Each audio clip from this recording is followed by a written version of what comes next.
히브리서의 말씀입니다. 히브리서 13장 10절에서 16절까지 말씀.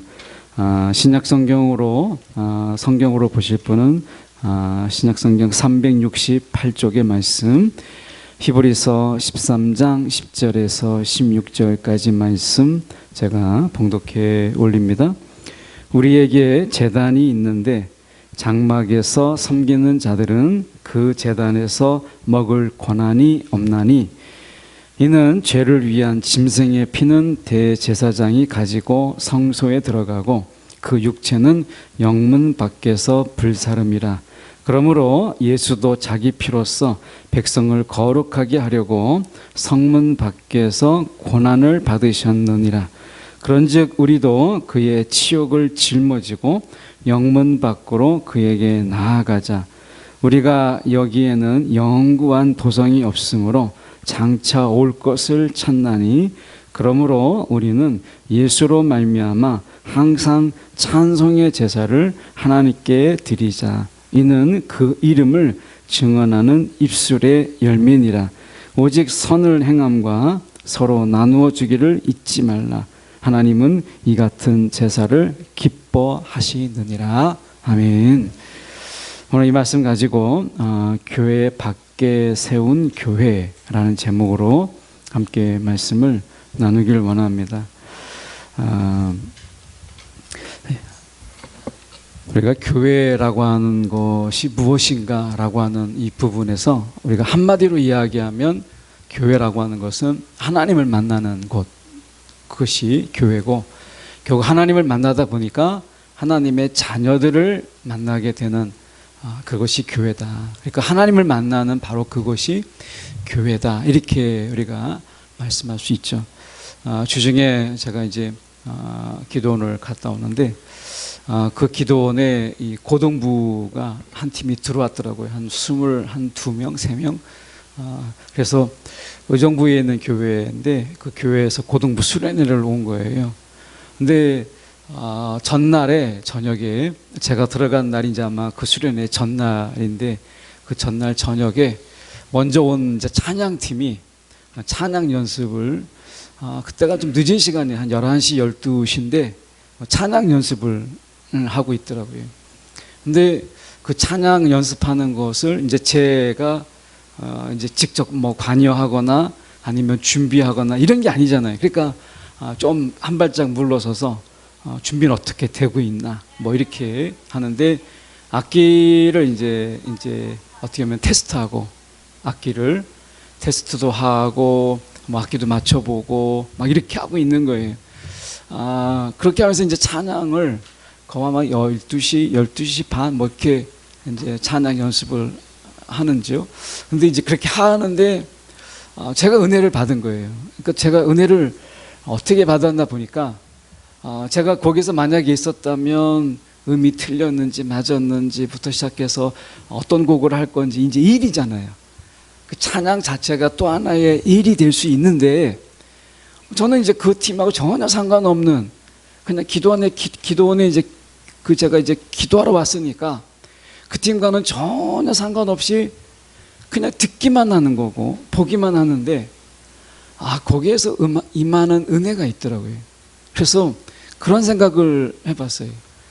교회 안에서 예배를 드리고 우리가 찬양을 지금처럼 드리고, 또한 우리가 말씀을 듣잖아요. 기도도 하고.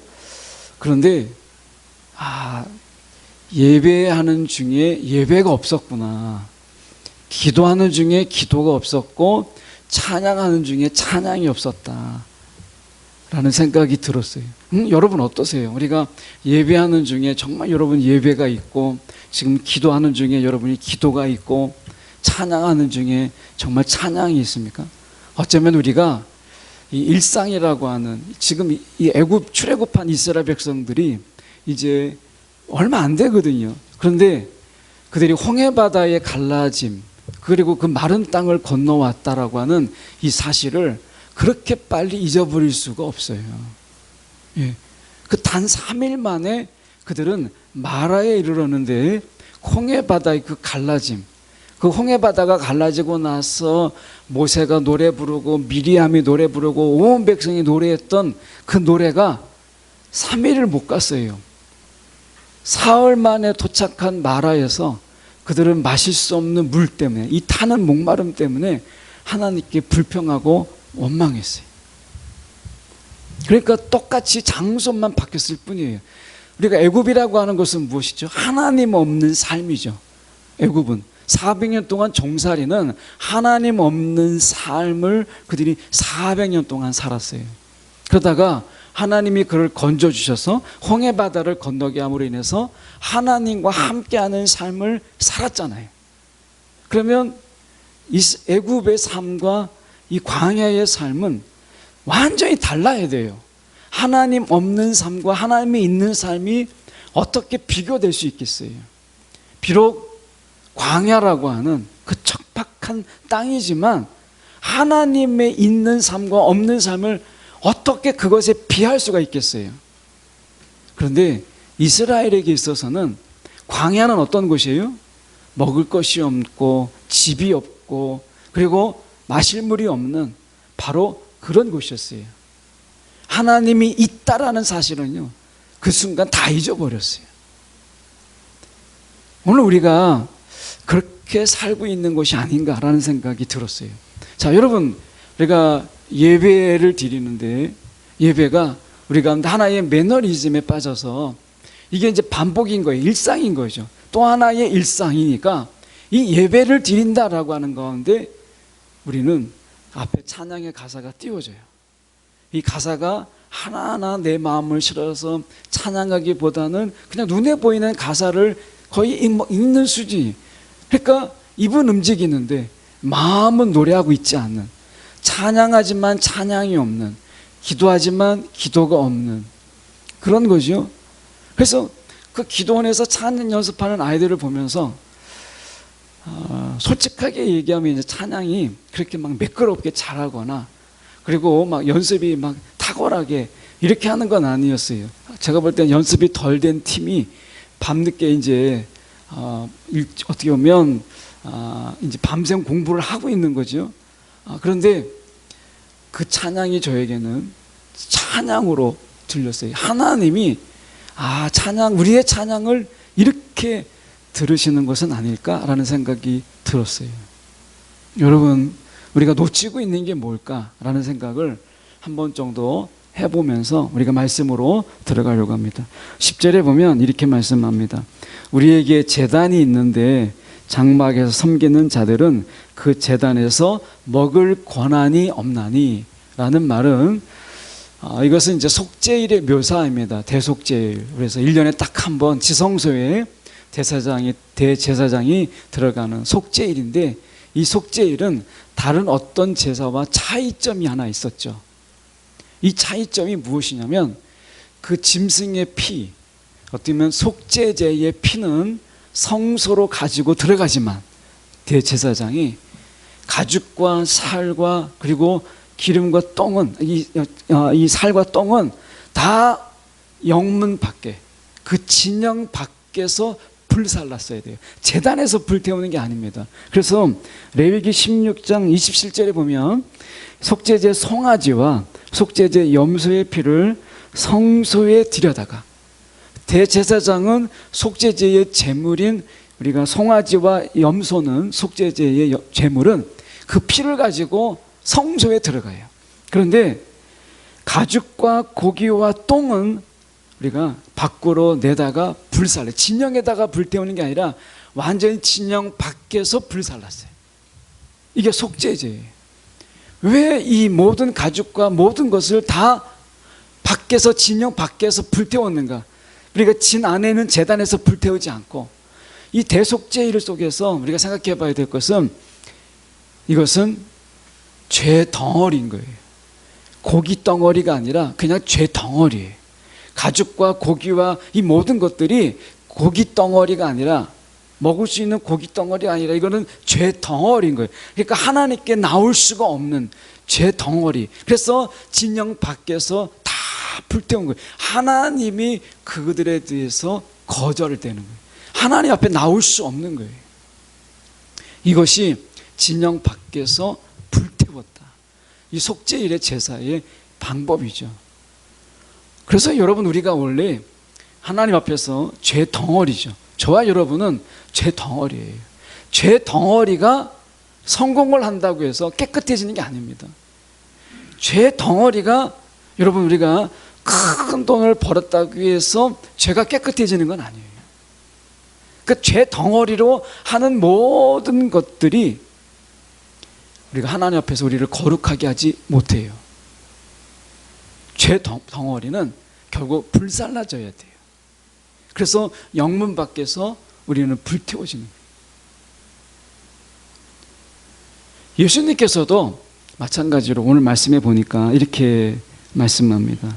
우리가 12절에 보시면, 그러므로 예수도 자기 피로써 백성을 거룩하게 하려고 성문 밖에서 고난을 받으셨느니라 라고 말씀하세요.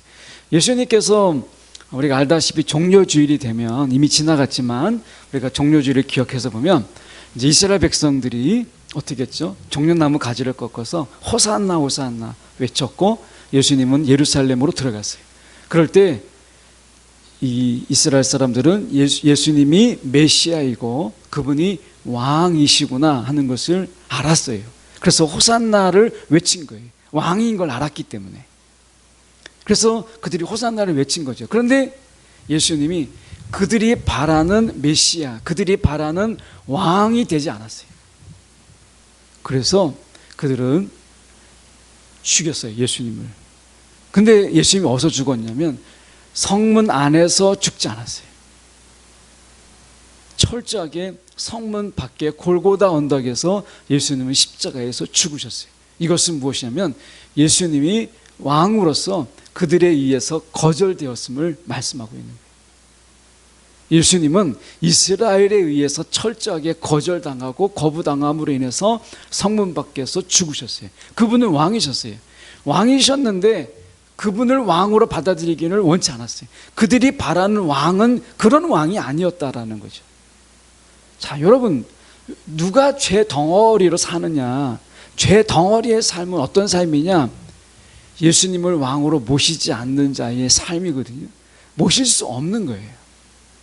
예수님처럼 그렇게 그런 왕이 될 거면 사실은 우리가 볼 때는 왕이 아니기를 바라는, 예수님이 왕이기를 바라는 어떤 사람도 그 성 안에 없었어요.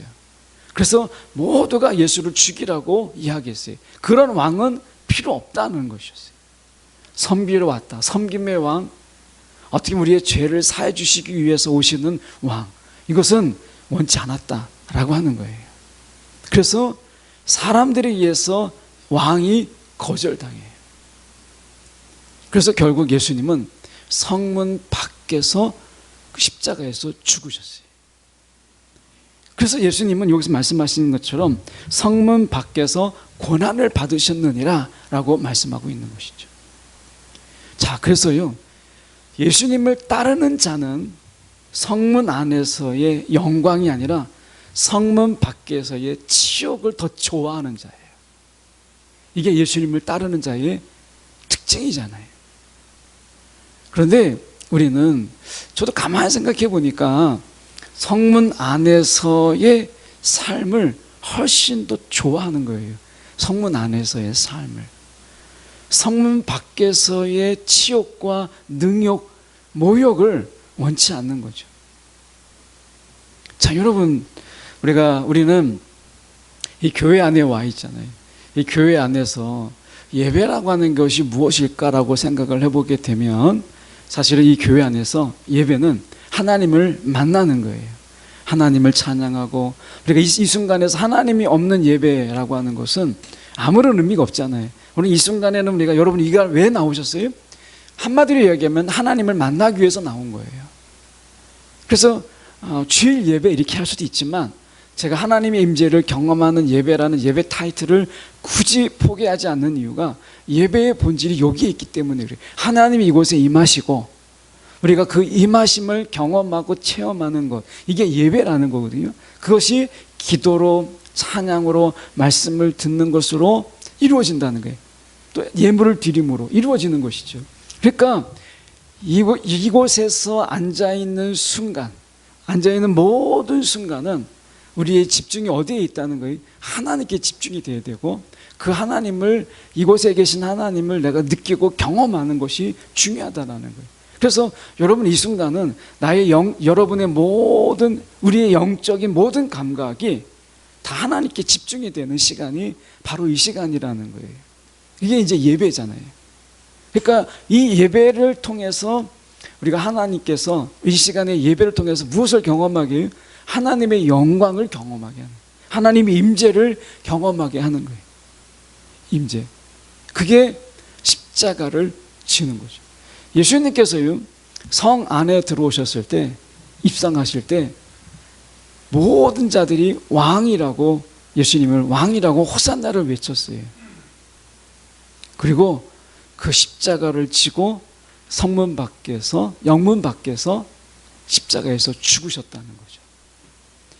저는 이런 생각을 해봅니다. 이 말씀 속에서 이 교회 안에서요, 여러분, 우리가 하나님의 영광, 하나님의 임재, 그리고 하나님의 함께 하심을 경험하는 것, 이 경험하는 것이 굉장히 중요한 거예요. 그래야 성문 밖으로 십자가를 지고 나아갈 수 있고, 치욕을 견딜 수 있는 힘과 능력과 능욕을 견딜 수 있는 용기를 거기서 얻을 수 있는 거예요. 자, 예수님이 골고다 언덕에서 죽으실 거면 성문 안에 뭐하러 들어오셨을까요? 어차피 영문 밖에서 그분이 죽으실 것인데, 영문 밖에서 죽으실 그분이 영문 안에, 성문 안에 뭐하러 들어오셨을까요? 모든 사람들이 예수님이 왕이신 것을 알게 하시기 위해서 들어오신 거예요. 그리고 예수님은 그냥 예수로 죽은 것이 아니라 왕이신 예수로 십자가에서 죽으신 거예요. 이게 중요한 거죠. 여러분, 오늘 우리가 십자가라고 하는, 십자가를 지고 예수님을 따라야 되는 우리의 삶이잖아요. 그렇다면 십자가를 지는 것은 어디서 시작했느냐라고 하는 것이죠. 영문 밖에서 십자가를 지는 것을 시작하지 않았어요. 성 안에서 십자가를 지는 것을 시작했다는 거예요. 다시 말하면 이 자리는 십자가를 지는 자리예요. 십자가를 짊어지는 자리. 이 십자가는 예수님이 왕으로서 지신 십자가예요. 왕으로서. 그분이 왕이 아니었다면요, 십자가를 지실 이유도 없어요. 그분이 왕이었기 때문에 예수님은 십자가를 지었어요. 우리가 그렇잖아요. 빌라도의 판정 속에서 예수님은 아무런 죄가 없었어요. 종교적인 이유나 윤리적인 어떤 죄도 하나도 없었어요. 근데 그분이 왜 십자가를 지셨어요? 이유는 간단해요. 왕이시기 때문에. 그분이 왕이시기 때문에 십자가를 지신 거예요. 왕이시기 때문에. 빌라도는 놔주려고 했죠. 근데 이스라엘이 황제에게 고발한다는 거예요. 왕을 놔줬으니까. 이거는 반란을 방조하는 거죠. 그래서 예수님은 십자가를 왜 지셨어요? 왕이시기 때문에 지셨어요. 죄인이 아니라, 종이 아니라 왕이기 때문에 그 십자가를 지신 거예요. 그래서 그분은 성 안에 들어가셨어야 돼요. 왜? 왕인 것을 드러내시는 자리였으니까. 그리고 왕으로서 십자가를 지시고, 그리고 친히 모든 이로부터 거부당하셨어요. 그들이 바라는 왕이 아니었기 때문에. 자, 여러분, 예수님의 삶이, 또 예수님이 저와 여러분이 정말 바라는 왕, 내가 이런 왕의 모습으로 살아가고 싶은 왕이 정말 내 안에 예수 그리스도이신가? 라고 하는 이 질문을 우리는 던져볼 수밖에 없다는 거예요. 우리가 원하는 왕이 과연 무엇일까? 호산나 외쳤다가 예수가 저런 왕이라면 난 버릴 수 있다 라고 하는 가운데, 우리가 원하는 왕이 예수가 아닌데 우리는 예수를 나의 왕이라고 말하고 있는 것은 아닌가 라는 생각을 한번 던져보게 돼요. 여러분, 우리가 정말 원하는 왕이 예수가 우리의 왕이 되시기를 원하고 계십니까? 우리 예배는 사실 그걸 고백하는 자리잖아요. 예수님이 나의 왕이시기를 원하십니다. 그렇다면 여러분, 우리 안에 두 왕, 세 왕은 존재할 수 없잖아요. 그렇다면 결국에는 예수가 왕이라고 우리가 고백하게 되면 다른 모든 것에서는 사실은 우리가 왕인 것을 다 내려놔야 돼요. 그것을 왕이라고 인정해서는 안 되는 것이죠. 그래서 말씀에 우리가 보시면 12절에서 성문 밖에서 고난을 받으셨다라고 하는 것은 사실은 백성들의 거절을 당하셨다라고 하는 것을 이야기하는 거예요. 예수님은 왕이셨지만 그 당시에 인기 있는 왕, 그들이 원하는 왕이 아니었어요. 그럼 우리가 다를 수 있어요? 우리도 어쩌면 예수님이 우리가 원하는 왕이 아닐 수 있다는 게 솔직한 대답일 수 있는 거죠. 예수님이 우리가 원하는 왕이 되기 위해서는 우리는 세상을 거절해야 돼요. 그렇지 않고서는 예수님을 우리의 왕이라고 인정하기가 어려운 거예요. 그러니까 실제로 예수님은 버림받은 왕이에요. 버림받은 왕. 그래서 우리가 말씀해 보면 이렇게 말씀을 볼 수가 있죠. 우리가 15절로 건너가서 잠깐 볼까요? 15절에 가서 보면 그러므로 우리는 예수로 말미암아 항상 찬송의 제사를 하나님께 드리자. 이는 그 이름을 증언하는 입술의 열매니라. 이렇게 되어 있습니다. 이 찬송의 제사는 한번 제가 설교 중에 이 구절을 인용했는데 시편 50편 14절에는 이 찬송의 제사를 감사로 하나님께 제사를 드리며 감사의 제사로 말씀하고 있고요. 호세아에서는 14장 2절에 우리가 숫송아지를 대신하여 입술의 열매 찬양을 주께 드리리이다. 그 찬양의 제사를 이야기했어요. 자, 여러분, 우리가 생각해 보십시오. 하나님께서 우리가 이야기할 때 짐승의 피를 흘리는 제사, 짐승의 피를 흘리는 제사를 대신해서 하나님이 받기를 원하시는 제사가 무엇이었냐면 찬양의 제사, 감사의 제사였어요. 그러니까 짐승의 피 제사를 대신하는 제사가 하나님께서 이 찬양의 제사, 감사의 제사였어요. 왜냐하면 짐승의 피 제사가 뭐냐면 내가 제물을 하나님께 드려요. 근데 내가 죽는 게 아니고 사실은 내가 죽는 고통으로 그 제물의 그 각을 뜨고 제물을 드리는 거잖아요. 그런데 이게 이제 점점 왜곡이 됐어요. 그래서 나는 살고 짐승은 죽는 거예요. 그러니까 짐승이 죽음으로 내가 죽는 영적 의미인데 제사를 계속해서 드리는 가운데 이스라엘이 어떤 제사를 드렸냐면 짐승은 죽고 나는 사는 이런 제사를 드렸어요. 짐승이 죽음으로 나의 죄악도 죽는, 하나님 앞에서 나는 죽는, 온전히 하나님께 나를 살려주시기를 바라는 이런 제사를 드려야 되는 건데 이제 점점 그들이 드리면서 이게 하나의 매너리즘에 빠지고 익숙해진 거예요. 우리가 예배를 드리다 보면 예배를 놓쳐버리고 예배가 없다는 얘기가 뭐냐면 이 예배가 너무 익숙하잖아요. 우리가 이 자리에 앉아있는 게 너무 익숙하고 여러분이 앉아있는 자리도 익숙하고 제 목소리도 익숙하고 보는 사람도 다 익숙해요. 그러다 보면 예배를 드린다라고 하는 이 개념 속에서 내가 예배를 드린다라는 것을 놓칠 수 있어요. 여러분, 일상에서 우리가 보십시오. 설거지를 하고 집에 청소를 하고 하는데 처음에 우리가 사랑하는 두 사람이 가정을 이루어서 이제 하나의 집 공간을 마련했어요. 저녁에 이제 헤어지지 않아도 되고 같이 쉴 수 있고 같이 이제 밥을 먹을 수 있고 그런 헤어짐이 없는 하루 종일 보낼 수 있는 그 집을 청소할 때 그 청소의 개념이 일로 느껴지지 않고 그게 너무 좋은 거죠. 청소도 일이 아니라 그 사랑이었고 그리고 집안에 있는 모든 일들이 일이 아니라 감사였고 그것은 하나의 섬김이었잖아요. 근데 계속 반복돼요. 그런 일들이 반복되니까 밥하는 것도 일이요, 청소하는 것도 일이요, 모든 게 다 일이 돼버렸어요. 모든 건 일이 돼버리니까 결국에는 그 속에서 사랑도 없고 화목도 없고 감사도 없고 기쁨도 없는 거예요. 혹시 우리 예배가 저와 여러분 속에서 하나의 일종의 매너리즘 속에서 익숙한 거예요.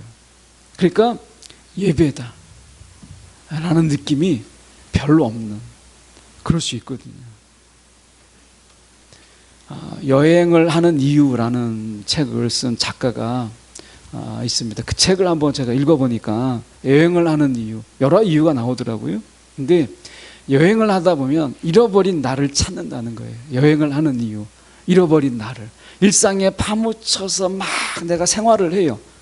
직장에 가고 집에 오면 또 씻고 밥 먹고 또 자고 또 일 나가고 막 이렇게 하다 보니까 감사할 틈도 기뻐할 틈도 하나님을 생각할 여유도 없어요. 내가 뭐 하고 있는지를 모르겠는 거예요. 그러다가 여행을 갔다가 여행지에서 우리랑 똑같이 그렇게 일하고 하루를 반복하는 또 다른 누군가를 발견하게 되죠. 아, 내가 저렇게 살고 있구나 라고 하는 것을 발견하게 되잖아요. 그리고 나서 집에 돌아옵니다. 돌아오면 그 일상 앞에서 내가 누구인가가 보여요. 제가 기도원에 가서 찬양하는 학생들의 준비를 하고 그 다음에 이제 집회가 있고 금요기도회를 거기에서 이제 11시에 시작을 해서 1시까지 하더라고요. 이렇게 참석하고 하는 가운데 제가 이제 외지인의 입장에서 예배를 드리고 찬송하는 걸 보고 아이들이 집회를 하는 걸 보고 이렇게 하잖아요. 그런데 제가 그 속에서 막 이끌고 설교를 하고 뭘 했다면 그는 또 하나의 저의 일이었을지 모르겠어요. 근데 짝 동떨어져서 뭔가를 예배하는 것을 보고 찬양하는 걸 보니까 전혀 다른 거예요. 내가 놓치고 있는 게 이런 것이었구나 라는 게 보이고 느껴졌다는 거예요. 여러분, 우리가 내가 누구인가를 알려면 내가 일상에서 밖에서 나를 바라보는 시간들이 필요한 거예요. 이게 여행이거든요. 그럴 때 내가 뭐 하고 있는지, 내가 뭘 놓치고 있는지를 깨닫게 되는 것처럼 우리가 교회에서 내가 누구인가를 알려면 교회 밖에서 나를 바라보는 시각들이 필요하다는 거예요. 그런 시간들이. 내가 예배자인가 찬양하는 자인가 하는 거죠. 예수님께서 성문 밖에서 고난을 받으셨어요. 이것은 어떻게 보면 치욕의 자리이기도 하지만 거절의 자리거든요. 그래서 예수님이 거절을 당하셨어요. 상상이나 할 수 있습니까? 예수님이 이 땅에서 온 세상의 주인이신데 그분이 이 땅에 오셔서 그분이 거절을 당하셨다는 거예요. 세상 속에서 환영하고 모시고 해도 부족한데 그 예수님을 세상 사람들이 거절했다는 거예요. 그 거절당하는 가운데서 예수님은 십자가를 지셨어요. 그런데 예수님은 뭐라고 말씀하셨냐면 12절에 다시 가서 보면 그러므로 예수도 자기 피로써 백성을 거룩하게 하려고 그냥 성문 밖에서 죽으신 게 아니라 뭐라고 말씀하시냐면 거룩하게 하려고, 백성을 거룩하게. 백성의 무엇을 거룩하게 하려고요? 백성의 삶을 거룩하게 하려고. 그 뜻이잖아요. 백성의 삶을 거룩하게 하려고. 이것이 예수님께서 십자가에서 죽으신 이유예요. 아니, 성문 밖에서 예수님이 죽으신 거하고 우리가 거룩해지는 거하고 무슨 의미가 있어요? 결국 우리의 일상, 우리의 삶, 그런 자리에서 나오라는 거예요. 부르심이라는 거죠. 부르심.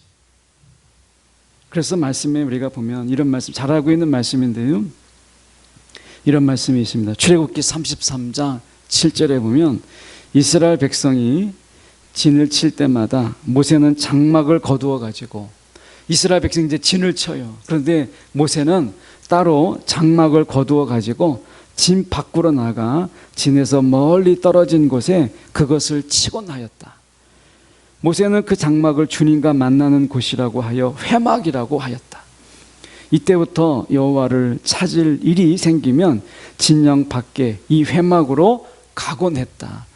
자, 이건 세번역과 우리말 성경을 약간 적절하게 제가 섞어서 제가 이 본문을 구성한 거라서 성경에 어디에 있다 이렇게 말하기는 어려운데요, 제가 이해를 돕기 위해서 세번역과 우리말 성경을 약간 섞었는데 내용은 이런 거예요.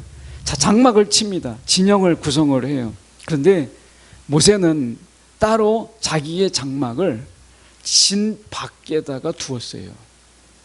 그리고 그 속에서 하나님을 만났고 주님을 만났다라는 것 때문에 회막이라고 이름을 붙였어요. 그리고 하나님을 만나는 일이 있으면 회막에 가서 주님을 찾고 만났다라고 하는 거예요.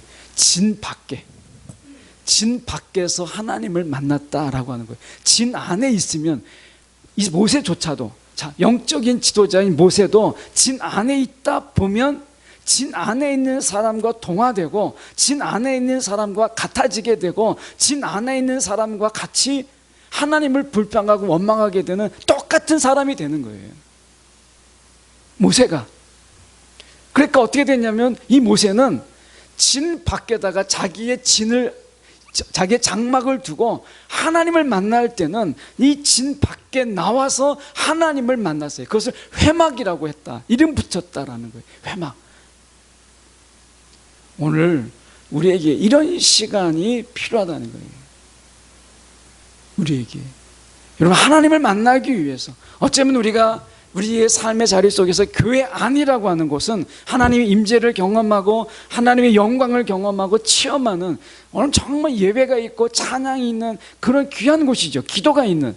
그런데 우리 속에 인간이라는 이 한계 속에서 늘 예배가 있고 늘 찬양이 있고 늘 예배하다 보면 우리 안에 매너리즘에 빠지게 되고, 예배가 그냥 예배로, 그냥 기도는 근데 기도 없는 기도, 찬양 없는 찬양, 내 마음이 없는 예배가 드려지게 돼요. 그래서 모세도 어떻게 했냐, 이 진영 안에 있는 스스로를 가두지 아니하고 진영 밖에 나가서 하나님을 만나는 그런 시간들을 그가 가지게 되었다. 이게 회막이라고 이야기하는 거예요. 제 제목이 그래서 교회 밖에 세운 교회라는 제목으로 함께 말씀을 나누고 있어요. 여러분, 교회 안에서의 신앙, 이게 정말 중요한 거예요. 이거를 포기할 수 없어요. 모세도 진영 밖에서 하나님을 만나는 회막을 두었지만 진을 떠나지 않았어요. 오히려 그 진에서 하나님을 놓치지 않기 위해서 그는 장막을 두었던 것이죠. 회막을 두었던 것처럼 여러분, 저와 여러분이 이 예배 속에서 익숙함, 이걸 깰 필요가 있어요. 이 예배의 익숙함, 이 찬양의 익숙함, 이런 부분 속에서 나를 깨고 내가 하나님 앞에 예배하는, 이것이 중요한 것이죠. 제가 기도원에 가서 이렇게 이렇게 혼자 방을 얻어서 이렇게 기도를 하는데, 찬양을 하고 싶은데 그냥 맨 목으로 그냥 찬양을 하려니까 듣는 저도 좀 괴롭고, 그래서 그때 생각이 뭐였냐면, 옛날 생각이지만 기타를 그때 배웠다면 얼마나 좋았을까, 그런 생각이 들었어요. 제가 있었던 데가 3층인데 3층에 한 5-6개 방이 있는데 저 혼자 쓰고 있어서 잠깐 씻으러 오는 거 빼놓고는 이제 저 혼자 있었는데, 기타를 얼마든지 치고 해도 제가 있었던 데가 맨 끝에 방이라 상관이 없었거든요. 근데 기타를 물론 이제 지금 배우는 분도 있고 뭐 배우러 가면 되겠지만, 제가 생각에 기타를 이 순간에 내가 칠 수 있다면 정말 찬양하면 좋았겠다, 이런 생각이 들었어요. 여러분, 우리가 일상에서 벗어나는, 일종의 이 예배가 일상이 되어버렸잖아요. 근데 이 속에서 벗어나서 내가 예배자로 서는, 내가 찬양하는 자로 서는, 내가 기도하는 자로 서는 그런 시간들이 모세에게도 필요했다면 우리에게도 더 필요하지 않을까라는 생각을 가져보게 돼요. 여러분, 교회 안에서만의 신앙이 아닌 교회 밖에서의 교회, 교회라는 것은 결국 하나님을 만나는 것이니까. 그래서 말씀에 저희가 보시면 이렇게 말씀합니다. 13절에 보세요. 보시면, 그런즉 우리도 그의 치욕을 짊어지고 영문 밖으로 그에게 나아가자. 영문 밖으로 그에게 나아가자라고 이야기하잖아요. 영문 밖으로. 영문 안에서 우리가 머물러 있는 것이 아니라 영문 밖으로 나아가자라고 이야기해요. 저는 예배라는 부분을 다시 우리가 생각해 보게 될 때, 이곳에서는 하나님의 영광을 우리가 경험하고 누리고 하나님의 임재를 체험하는 것이에요. 십자가는 여기서 지는 거예요. 그 영광 속에, 하나님의 임재 속에서 십자가를 지는 거예요. 그리고 이 십자가를 지고 우리가 성문 밖으로 나아가는 것이 예수님의 십자가거든요. 여러분, 우리의 십자가가 지금 어디에 있어요? 지금 이 하나님의 영광이 임하고 하나님의 임재가 이곳에 있는 이곳에서 준비된 십자가를 지는 거예요. 그 십자가를 지고 영문 밖으로 나아가는 것이 그게 우리의 삶이라는 거예요. 그래야 우리가 그 속에서 십자가를 우리가 질 수 있다는 거죠. 여러분, 예수님의 십자가가 있는 곳이 교회잖아요. 여러분, 십자가 없는 교회가 있어요? 물론 있어요. 우리가 이 뒤에 십자가가 있지만 건물에 십자가를 두지 않는 교회도 있어요. 이 십자가가 우상이 될 수 있다 해서. 중요한 것은 십자가가 중요한 게 아니라 십자가를 짊어지신 예수님이 중요하기 때문에 십자가를 달지 않는 그런 교회들도 많이 있어요. 의미가 그렇다라는 거예요. 그런데 적어도 십자가를 지시는 예수님 없는 교회는 없어요. 이걸 줄여서 십자가 없는 교회는 없어요. 어느 교회든지 십자가가 부활은 있죠. 여러분, 십자가 없는 교회가 어디 있어요? 그럼 부활이 없는 건데. 그래서 여러분, 우리가 볼 때 예수님의 십자가가 있는 곳이 바로 교회예요. 예수님은 교회를 어디다 세우셨어요? 영문 밖에다가 세우셨어요. 왕으로 오셨다가 철저하게 거절당하시고 그리고 성문 밖에서 십자가의 죽으심으로 교회를 그곳에다가 세우신 것이죠. 오늘 주님께서 저와 여러분 가운데 삶으로 교회를 세우시기를 원하는 바로 그곳이 어디냐? 우리의 삶의 자리라는 거예요. 여러분, 우리가 교회잖아요. 성령이 거하시는 하나님의 전인 것을 너희가 알지 못하느냐? 저와 여러분이 교회예요. 사람이 사람을 낳는 것처럼 교회가 교회를 낳는 겁니다. 여러분, 사람이 사람을 낳잖아요. 마찬가지로 교회가 교회를 낳는 거예요. 그래서 우리는 다 교회예요. 걸어다니는 교회, 살아있는 교회, 교회가 교회를 낳는 거예요. 그게 어디냐? 예수님이 영문 밖에 교회를 세운 것처럼 우리가 삶의 자리에, 교회 밖 우리의 삶의 자리, 일상의 자리에 교회를 세우는 자로 하나님께서 우리를 부르셨다는 거예요. 저와 여러분은요, 플랜팅 처치, 교회를 세우는 자로, 교회를 심는 자로 부름받은 자들이라는 거예요. 예. 하나님께서 우리를 그렇게 부르셨어요. 교회를 세우는 자로, 십자가를 세우라는 거예요. 그게 우리가 불의 부르심이라는 거예요. 그래서 말씀 속에서 우리가 보면 15절에 이렇게 말씀하잖아요. 그러므로 우리는 예수로 말미암아 항상 찬송의 제사를 하나님께 드리자.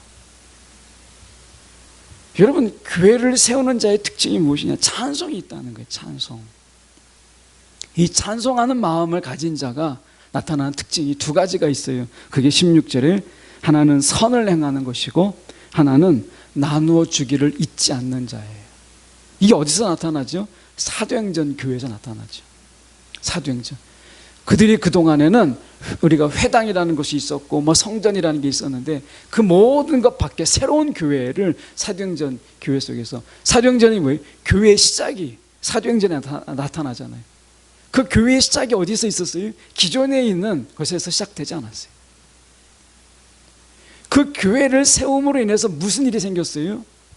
그들 속에 찬양이 회복되고요, 그들이 선을, 하나님의 기뻐하시는 일들을 하기 시작했어요. 선을 행하고 나눠주기를 기뻐했어요.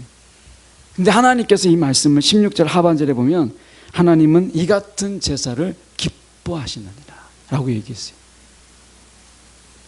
하나님의 일상의 예배, 삶의 예배를 말씀하시는 것이죠. 하나님의 기뻐하시는 예배가 무엇이냐?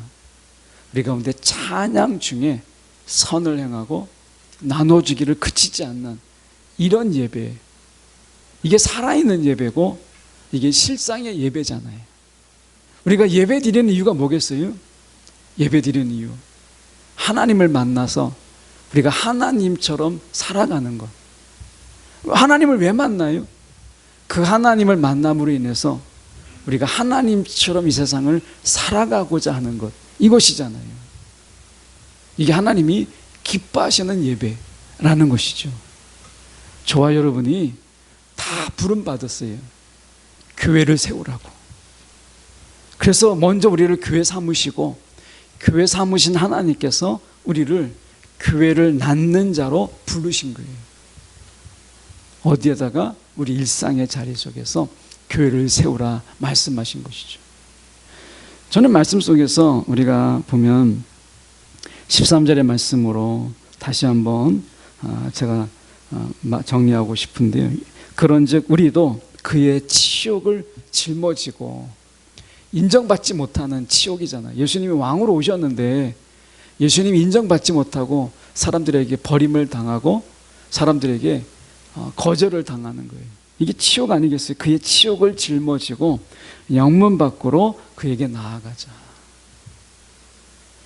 여러분, 우리가 신앙의 모습 속에서 이 13절의 말씀, 영문 밖으로 그에게 나아가자 라고 하는 이 말씀 여러분에게 어떻게 다가오는지 저는 이렇게 한번 정리하고 싶은 것이 그런 겁니다. 예수님이 어디에 계신가 라고 하는 거예요. 아니 계신 곳이 없죠. 사실 교회는요, 울타리가 없어요. 교회가 울타리가 어디 있습니까? 교회 밖과 안 모두가 다 하나님의 다스림 안에 있는 것이잖아요. 그런 의미에서 보면 사실은 교회 밖이라고 하는 이 말도 사실은 맞진 않아요. 그런데 의미가 무엇이냐면 영문 밖으로 그에게 나아가자라고 말씀하고 있는 부분 속에서 세상은요, 우리를 인정할 수가 없어요. 세상은 우리를 알지 못해요. 예수님도 몰라봤잖아요. 그런데 중요한 건 뭐냐면 왕으로 인정받았던 그가 왕으로 그들 속에 영접되지 못했어요. 왕으로 인정했지만 메시아로 인정했어요. 이거는 신약학자들이 인정한 게 무엇이냐면 예수님이 예루살렘에 입성하고 나귀 새끼를 타고 들어왔을 때 모든 종려나무를 흔드는 자들이 예수가 메시아다, 이걸 인정했다는 거예요. 그리고 그분이 왕이다, 다윗의 자손이다, 이걸 다 인정했어요. 그런데 그들이 원하는 왕의 모습은 아닌 거예요. 메시아인 건 알았지만 그들이 원하는 왕, 그들이 원하는 메시아는 아니었기 때문에 메시아를 거절한 것이거든요.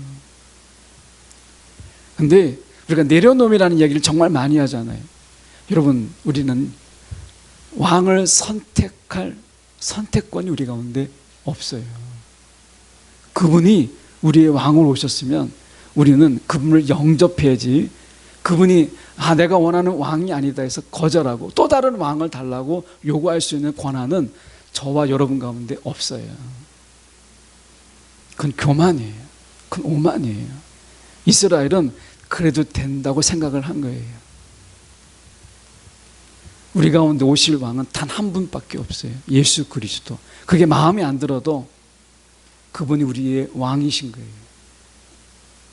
여러분, 우리가 영문 밖으로 나아가자. 예수님을 영접하고 예수님을 우리의 왕으로 여기면서 우리가 그분 앞에 더 나아가는 그런 삶을 우리가 살기를 원해요. 오늘 우리의 왕은 누구예요? 우리가 바라고 있는 왕은 누구예요? 예수 말고 또 다른 메시아를 기다리고 있는 것은 아닙니까? 그게 아니라면 오늘 영문 밖으로 예수가 우리의 왕이심을 인정하고 그분 앞에 더 가까이 나아가는 저와 여러분의 삶이 되길 원해요. 오늘 우리가 이곳에서 하나님이 주시는 십자가를 여러분 우리 가운데 짊어지세요. 그분의 영광과 임재 속에 우리 가운데 주어지는 십자가를 여러분 우리가 감사함으로 받을 때만이 영문 밖에 나가서 십자가를 세울 수 있고 십자가를 질 수 있는 거예요. 예배, 그것은 십자가를 우리 가운데 주어질 때 그 십자가를 짊어지는 것이 예배예요. 영문 밖으로 나갈 때 우리 그냥 나갈 수가 없잖아요. 예수님께서 말씀하셨어요. 자기 십자가를 지고 나를 따르라고 말씀하셨어요. 그 십자가가 어디에 있어요? 예수님은 이 십자가를 영문 안에서 받으셨어요. 그것을 짊어지고 영문 밖에다가 세우셨어요. 오늘 이 자리가 여러분 하나님께서 우리 가운데 주시는 십자가의 자리예요. 십자가의 자리. 내가 나를 죽일 수 있는, 내 자신을 좀 내려놓을 수 있는 그 자리의 힘은 여기서 공급받는 거예요. 오늘 하나님 앞에서 우리가 영문 밖에 나아가는 그 십자가가 있는 예배, 그런 예배가 저와 여러분 가운데 있기를 간절히 소망합니다. 기도하겠습니다. 사랑이 많으신 하나님 아버지, 주님 이 시간에 기도합니다. 오늘도 이 예배가 십자가가 있는 예배, 오늘도 주님께서 우리 가운데 맡겨주신 십자가를 짊어지는 귀한 예배 자리 되게 하여 주시옵소서. 오늘도 저희가 돌아갈 때 염려와 근심 다 내려놓고 주님의 주신 십자가 하나씩 짊어지고 가는 귀한 살아있는 예배 자리 되게 하여 주시옵소서. 살아계신 예수 그리스도 이름 받들어 기도드리옵나이다. 아멘.